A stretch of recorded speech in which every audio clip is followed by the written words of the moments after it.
The New York Mets went all in on Kyle Tucker, but unfortunately, he picked the Dodgers.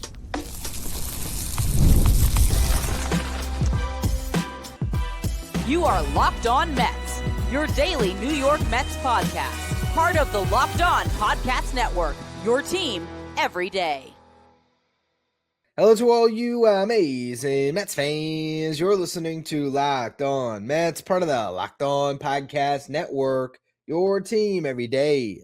Thank you for making Locked On Mets your first listen every day, and thank you for making Locked On the #1 sports podcast network. On the show today, we're going to talk about Kyle Tucker in the first segment. I'm going to compare the contract that the Mets reportedly offered Tucker with the one that he ultimately signed and figure out if there's any blame that can be cast the Mets' way for not getting a deal done. Second segment, we'll talk about the likely pivot for the New York Mets, which is not Cody Bellinger, which then means in the final segment, we got to talk about if the pivot should be Cody Bellinger. Before we get to any of that, though, I'm your host, Ryan Finkelstein. I've been covering the New York Mets on this show since the 2019 season. This is the #1 daily podcast on the New York Mets. Want to find some of my written work, you can do so over at justbaseball.com, where I work as the editor-in-chief.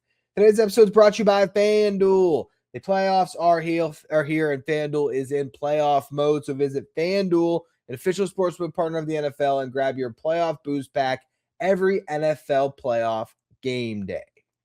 So Kyle Tucker has signed with the Los Angeles Dodgers on a 4-year, $240 million contract.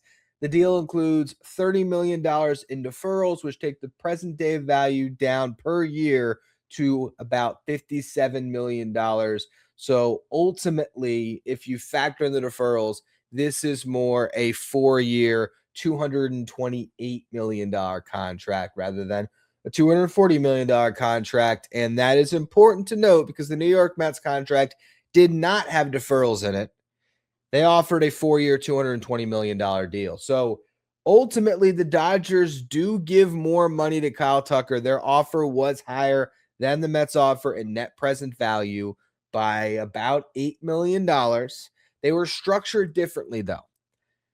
For the Dodgers offer, he's getting a $64 million signing bonus. All but $10 million of it are paid up front. So Kyle Tucker is getting a $54 million check. Pretty nice. He can opt out after the second and third seasons. The Mets contract was the same thing. Their signing bonus, though, is actually the same signing bonus they gave Juan Soto. $75 million on the signing bonus they offered Tucker. So his contract would have broke down to $55 million per year when it came down to the net present value. So a couple million less than the Dodgers. He would have gotten $60 million for the first 2 years. So it would have been $60 million, opt out, and then $50 million opt out, one more $50 million year that he had to close out that contract. The Mets really did put, I think, as good of a contract together as they could have. Yes, the Dodgers at the very end sort of outbid it a little bit, but I don't think the Mets did anything wrong with this pursuit. Now, if we want to talk about what you were willing to do to get Kyle Tucker and what you weren't willing to do to bring back Pete Alonso, I could understand why the fan base might be upset. Absolutely. Because you would have paid in 3 years for Kyle Tucker more than Pete Alonso is going to get across 5 years. Now, part of that's the issue, not wanting long-term. Part of it is the positional difference. I understand it. We're operating with hindsight. I get all of it. But I think the frustration is that the Mets right now, because of the offseason that they had, are looking at a lineup that offensively looks weaker than the one they put out there last year. Now, the front office would tell you that the defense is better. You know, they might buy into Marcus Semien bouncing back. They might buy into Jorge Polanco being what he was last season. They might believe wholeheartedly in Brett Beatty and Francisco Alvarez and Mark Vientos and Carson Bench and all these guys, you know, break it out at the same time. But you have a lot of question marks in that lineup because you didn't bring back Pete Alonso, because you chose to trade Brandon Nimmo. Different team. I think you're better off not having Nimmo's money on the books. Defensively, you're better. But offensively, this team is still worse. And you even trade Jeff McNeil when I am not convinced that who the Mets ultimately put in left field is going to be better than Jeff McNeil this season. Granted, I understand turning a new leaf, making a new core. I get why the Mets did what they did, and the proof will be in the pudding once the season starts on if the team ends up being better or not. And I think it's hard not to be better in the way that season finished in 25. And I get why the Mets wanted to turn the page on that past core. But it would have been a lot easier to sell the new core with Kyle Tucker in it, even if it was for 2 seasons. So it's a really interesting spot that this franchise is in. I'm not mad at what they've done here, though. I'm not mad at this pursuit. They did all they could. Where you can be mad and where you can be frustrated is that the Dodgers continue to swoop in and take contracts that you've been laying out. It seems like the Mets do all the legwork. And then the Dodgers are able to just work in the shadows and get deals done. Because this feels eerily similar to when Yoshinobu Yamamoto ended up signing with the Dodgers. If I remember, it was Mets-Yankees, right? Going down to the wire. Mets and Yankees. Who's going to get him? Who's going to get him? Are the Dodgers really in? Are they not in? Who knows? I think they might be in. And then boom, he goes to the Dodgers. And it was pretty much the contract that the Mets put together. And the Dodgers said, oh, we'll do that too. And this feels similar. It feels like the Mets sort of forced the action over the past, week and change here.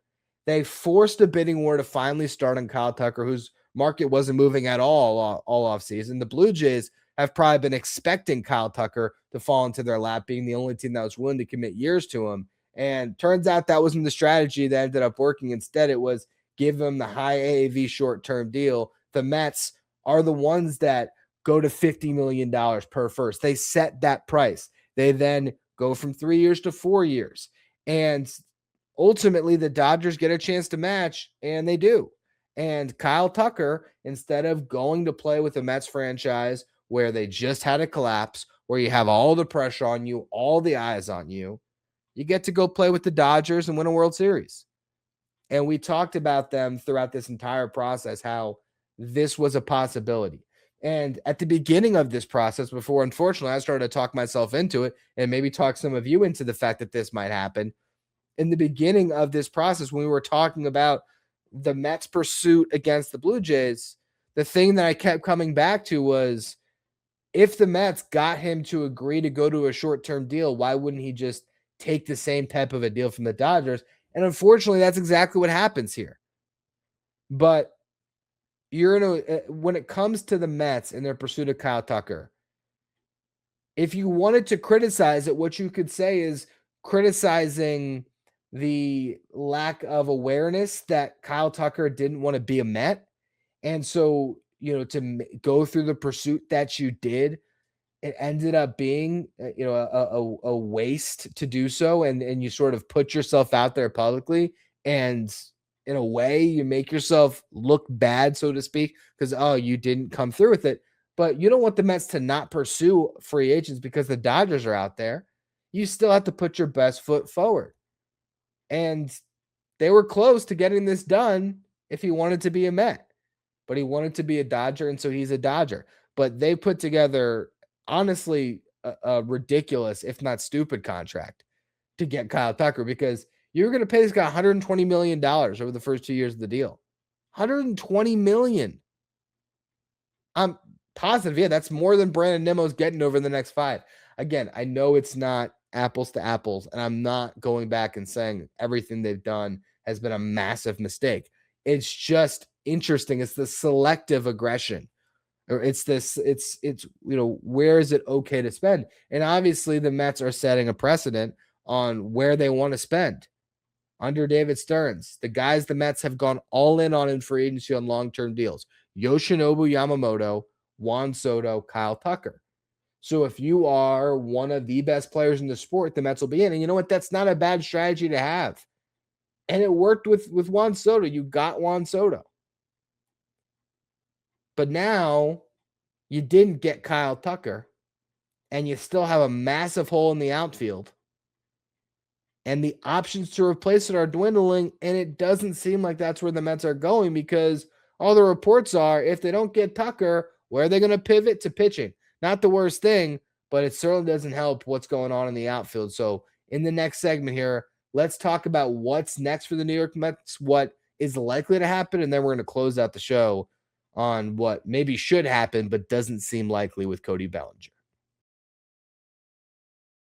Today's episode is brought to you by FanDuel. FanDuel is officially in playoff mode. Every game day during the NFL playoffs, FanDuel is giving customers even more ways to get in on the action because right now, every NFL playoff game day, FanDuel users are getting a profit boost pack that's just waiting for them inside the app. So each game day, you'll see a pack loaded with multiple profit boosts that you can apply to the bets that you like most. So you're not going to be forced into betting something new. These boosts are going to give you more juice on the bets that you already like.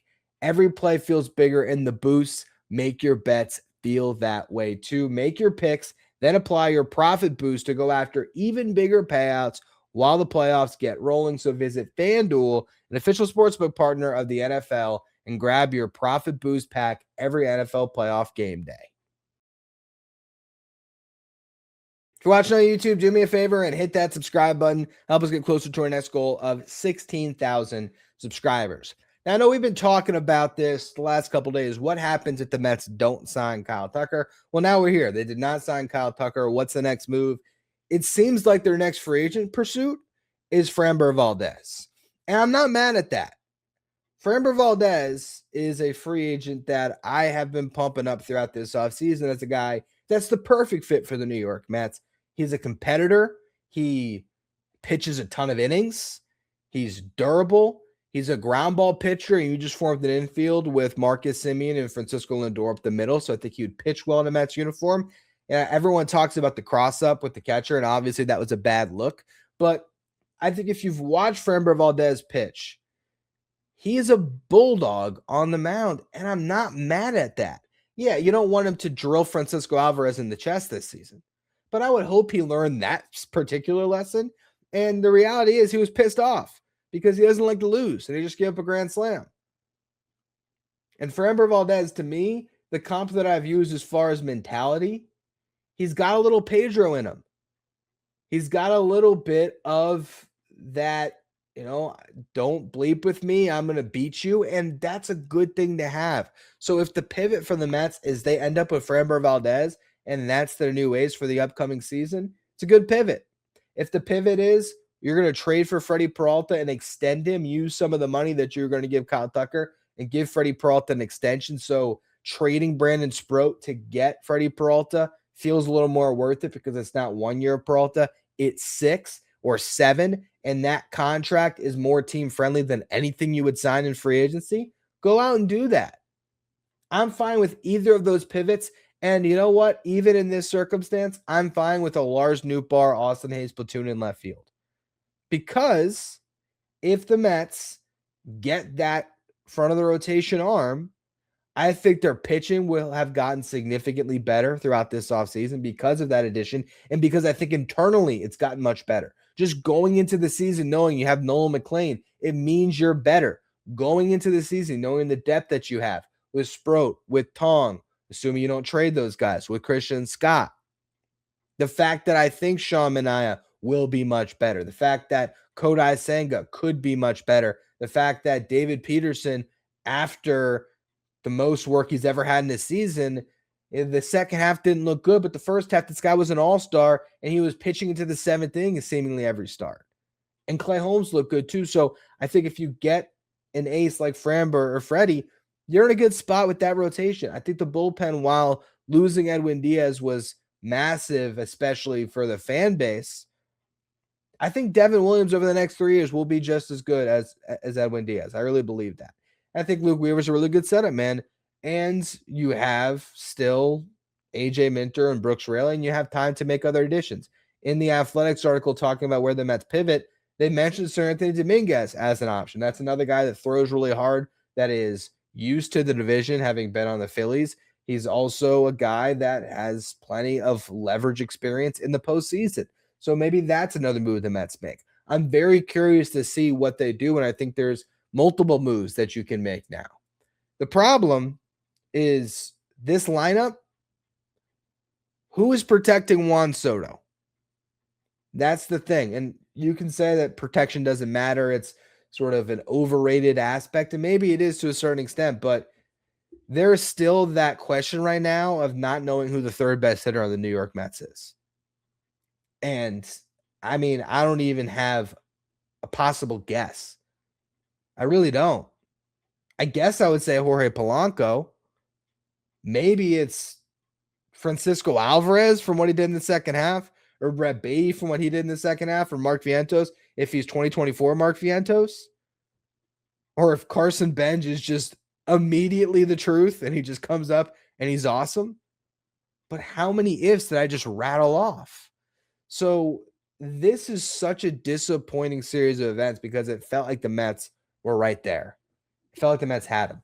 And we would have justified the absurd contract because watching Kyle Tucker and Juan Soto in that Mets lineup would have been really exciting. But ultimately, if the guy didn't want to be here, you don't want Kyle Tucker to just sign with the Mets because they put together the best offer and the dude's miserable and he's not performing on a $120 million contract for just the next 2 years.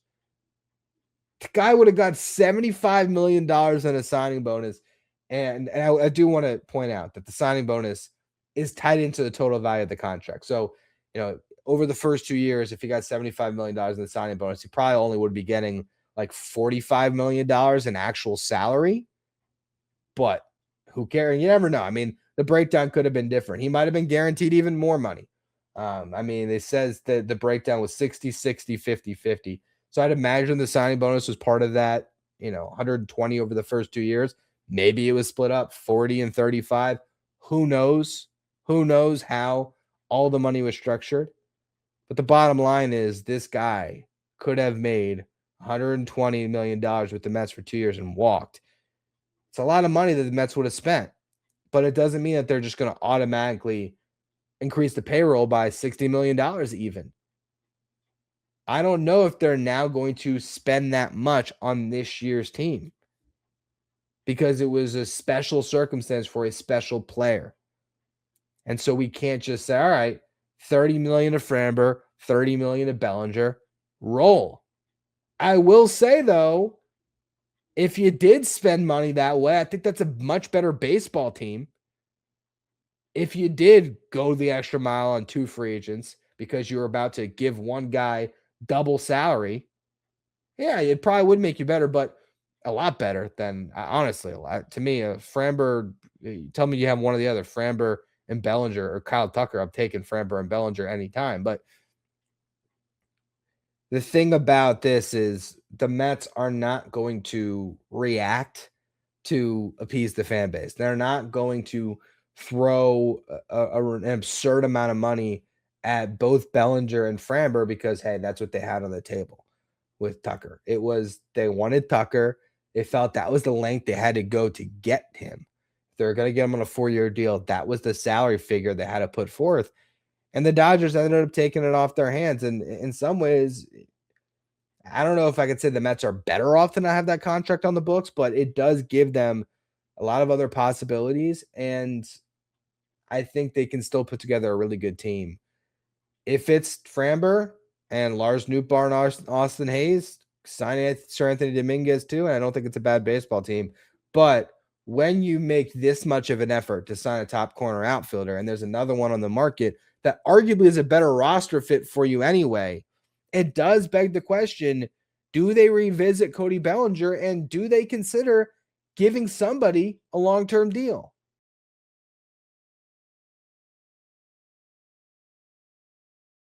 Thank you for making Locked On Mets your first listen every day, and thank you for making Locked On the #1 sports podcast network. You already live your team every day. Now it's time to take it up a level and go ad-free. Join the Everyday Club today and get Locked On Mets without the interruptions. You get access to our members-only Discord channel and more. Go to lockedonmets.supercast.com to join the Everyday Club.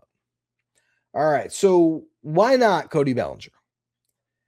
I've been explaining on the show recently that why not is because he has a 5-year deal on the table and the Mets wanted to stay short-term on these contracts. So if they weren't going to go beyond 4 years to get Kyle Tucker, are they really going to go beyond that to get Cody Bellinger? But let's just talk about some math. Cody Bellinger, let's just say the Yankees offer right now is 5 for 160. It might be a little bit less than that, honestly. But let's just say that's the offer. It's a 5-year deal, $160 million, $32 million per year. Kyle Tucker was about to get 120 over the next 2 years for the Mets. So for $40 million more total, you get 3 additional years of Cody Bellinger. You're about to pay Kyle Tucker for 3 seasons, $170 million, which might be more than the Yankees offer on total money for Cody Bellinger. So theoretically, if you're the Mets, you can put $170 million on the table over the next 5 years to try to beat the Yankees on Bellinger. Now, is that the best way to spend your resources? Is Cody Bellinger worth $34 million per? Probably not. I don't know if that's the way I would spend my money. But it's just interesting with where things are at and what you just were willing to put on the table. And Cody Bellinger's sitting right there. Why not give Cody Bellinger years? Why not give him a 6-year deal at $30 million per? Again, that'd be $180 million over the next 6 years. You're about to pay Kyle Tucker $220 over the next 4. I'm very interested to see if the Mets at all reconsider, because Cody Bellinger is still the best fit for this team. It's just the means of acquisition that has pushed the Mets off because Bellinger wants 7 years. But Cody Bellinger, plugging your hole in left field or right, wherever you want to put him, gives you a better defensive option than you're going to find on the market, even better than Kyle Tucker. Gives you a fallback at first base if you need one, because maybe your outfield prospects are so good and your first base prospects don't rise to the occasion. Starting off with, obviously, not a prospect, but Mark Vientos and then Ryan Clifford, Ronnie Mauricio. If none of them is solving that first base DH situation, you slide Bellinger there, Polanco DHs. It solves so many issues for the 2026 Mets. But I would agree on not giving Cody Bellinger a 7-year deal. I could see the merits, though, in bidding more than the Yankees on the 5-year. I could see the merits in going to 170 over 5. Maybe giving him more of a signing bonus. Maybe structuring better opt-outs for Bellinger to get a deal done. I could talk myself into that because I know that that's going to make the Mets a much better team this upcoming season. But if it's not Bellinger and you're not trading for Jarren Duran, this outfield is going to be a little bit underwhelming until Carson Bench proves that he's an above average guy out there, that he can actually hold, in his first season, hold his own out in center and be an above average bat. It's a lot to ask. Maybe the Mets get creative and they pull something off that we're not even thinking about. Maybe there is an outfielder to trade for that's not top of mind for me. I don't know who that could be, but maybe there's more that can be done that we haven't really talked about. Maybe there's a different acquisition that's coming that is going to blow us all away. It felt like with where the offseason was going, this was a chance in one fell swoop to rid yourself of all of the angst, all of the frustration that has been tied with this offseason for the New York Mets. And then it turns into another frustrating chapter. You got so close and you couldn't get the deal done. But again, it's not something to blame the Mets for. It's really not. I don't think the Mets could have done anything more to get Kyle Tucker. I think if they had increased their bid again, if they even had the opportunity to, the Dodgers just would have, because they don't care, because they make so much money and this is the best fit for them to improve their team even further. And they actually needed an outfielder. So they get a deal done.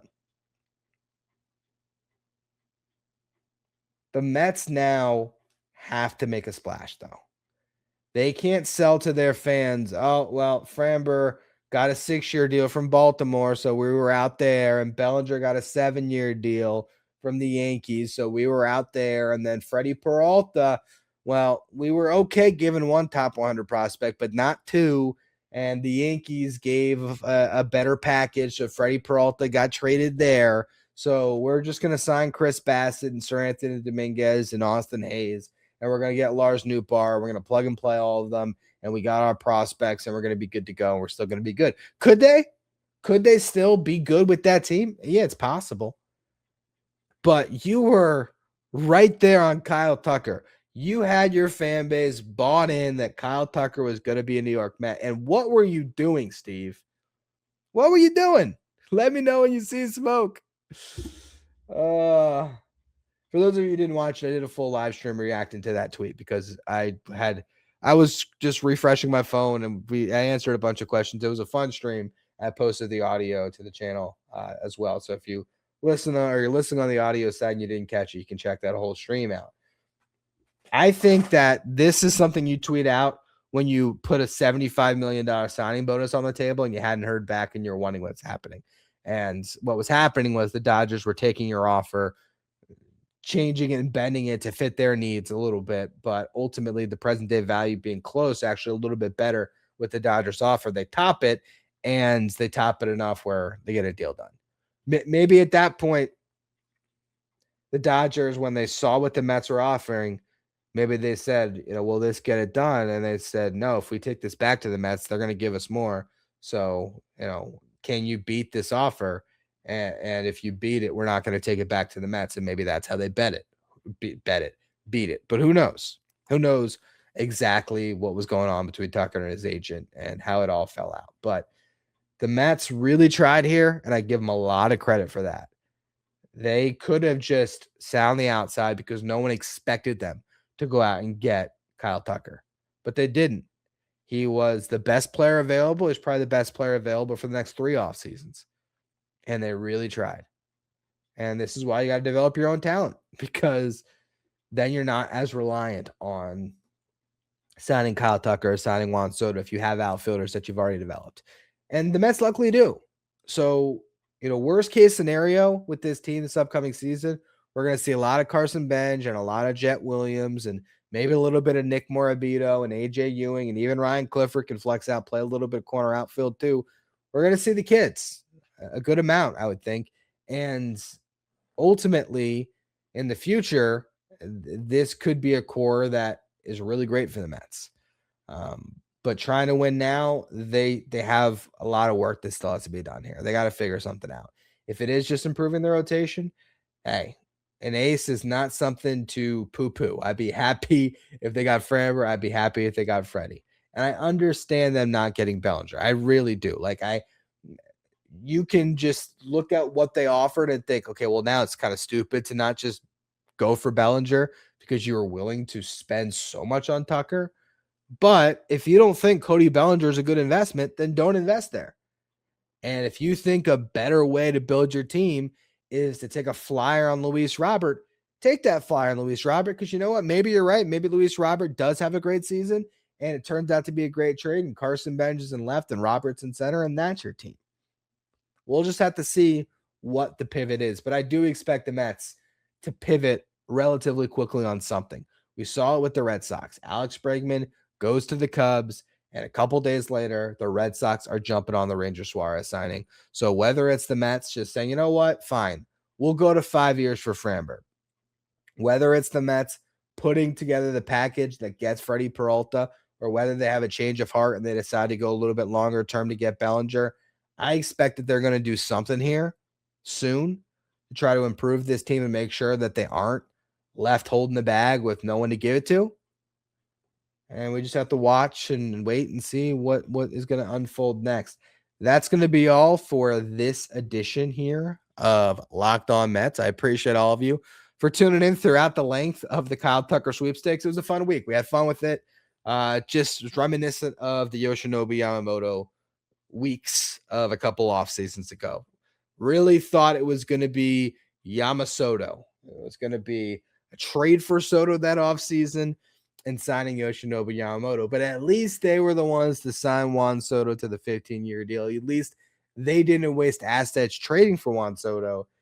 And at least they still have Nolan McLean and a bright future still. I do believe that. But man, Kyle Tucker, what could have been, and what a crazy contract. I mean, The guy is, you didn't think that anyone was going to top Juan Soto's AAV when it came to present day value. Sure, Ohtani, obviously $700 million over 10 years.